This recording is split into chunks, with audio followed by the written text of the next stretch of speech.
What's going on? What's going on? Yo, I'm about to do a review for Spyro. I'm kind of on vacation, you could say. I'm in another city doing training from a new job. So, excuse the, whatever you want to call this. I coincidentally, I only brought two things with me,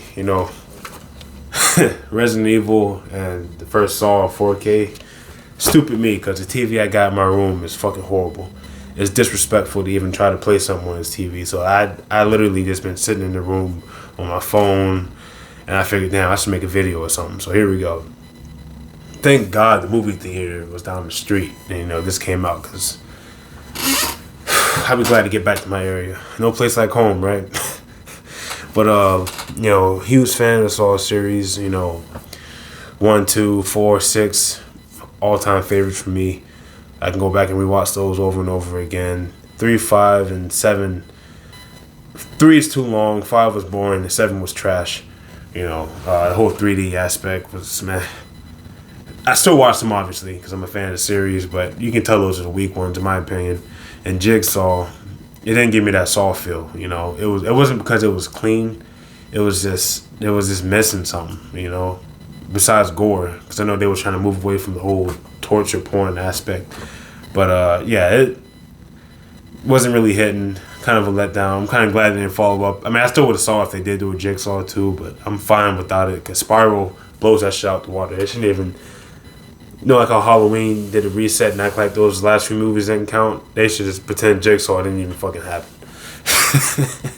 Spyro is awesome, man. No spoilers, because I hate that shit too. But if you're on the fence, watch Fargo. Watch a few snippets from Fargo. See how Chris Rock acts in that. Because I know a lot of people, worried about a comedian doing a horror movie, even though Jordan Peele did Get Out and Us. Even though I think those movies are overrated, in my opinion, but that's just me. It shows that people can be, diverse. But anyway, back to Spyro. Man, I think he kills it. It's a little bit of, let's say, overacting, you can say, I guess, in a couple scenes, but come on now, it's a horror movie. Like, Chris Rock brought some much needed comedy to the series. Honestly, it's the closest one to the original. I'm having bullshitting. Like, the traps aren't the main focus here, like the later movies became. It's actually a central story, and the traps just progress the story. That shit's pretty dope. How it gives you that feel again, and it's gore too. Thank God there's some gore. Unfortunately, the bitch next to me kept talking, so I didn't really hear too much. I'm rephrase that. I missed a couple things, so I'm gonna see it again tomorrow. It only had one showing today, but the dialogue was there too. It had a couple good jokes. The acting was for solid for a horror movie. A lot. I was thinking about Saw too. Like, it was a breath of fresh air when it came out. The first one. It was away from all the teen slasher movies. Nowadays, horror movies, for some reason, like you can't even get hyped for a horror movie now, because once you see it's PG-13, you just it's gonna be trash. So finally having an R-rated horror movie again, it's crazy to even have to say that, but man, it's like a breath of fresh air again. It wasn't trying to be safe like the first, like Jigsaw was 2017. It's Saw. It gives you that feel. The story matters. Granted, it is a little predictable. A certain scene happens, and you're like, well, there's your answer right there. But if you've been a fan of the series for a while, you can catch on shit like that. If you just, even if you're just watching it, if you have some sense, I don't know. But you gotta pay attention too, because I don't want to spoil nothing, but certain scenes, if you look in the background, the shit's faded out. Camera pan, turn back around, you won't see it. I was catching all those little shit. It was cool, man. It's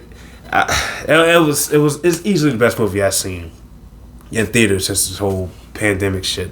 Or for this year at least. What was it? Nobody, Godzilla vs. Kong, Wrath of Man. Yeah, Spyro. Yeah, out of the 4 movies I've seen, Spyro was definitely the best one. in my opinion. You know, I might be biased because, you know, I like gore and, you know, I love Saw. So, I mean, yeah. Definitely gotta check it out. I feel like I've been talking about everything else besides the movie, but I'm trying not to spoil nothing.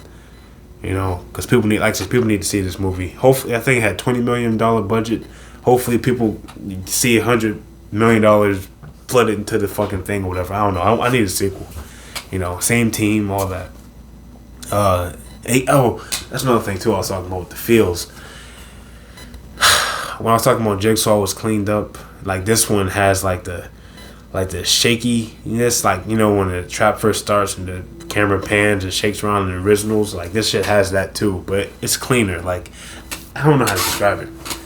Either way, man, you gotta see this movie. If you're a fan of Saw, obviously you gotta see it. You know, if it was let down, but I mean, I know people that like Jigsaw. You know, I thought it was okay, but I just didn't. It didn't hit. You know, it's. I can watch all the Saw movies. You know, I can separate the good and the bad ones. You know, personal preference, obviously. I gotta keep saying that because people are gonna say some dumb shit. But you know, my favorite horror series of all time. You know, I grew up with it, so yeah, definitely check out Spyro. And if you're on the fence about Chris Rock, he does fine. Like, he's a good protagonist to go against, to follow the story with. You know, and if you're black, there's a lot of cops that get killed. So there you go. And a lot of people want to defund the police for whatever reason. So this would be perfect time for this movie to go up in ticket sales. But anyway, I'm joking. Take it easy.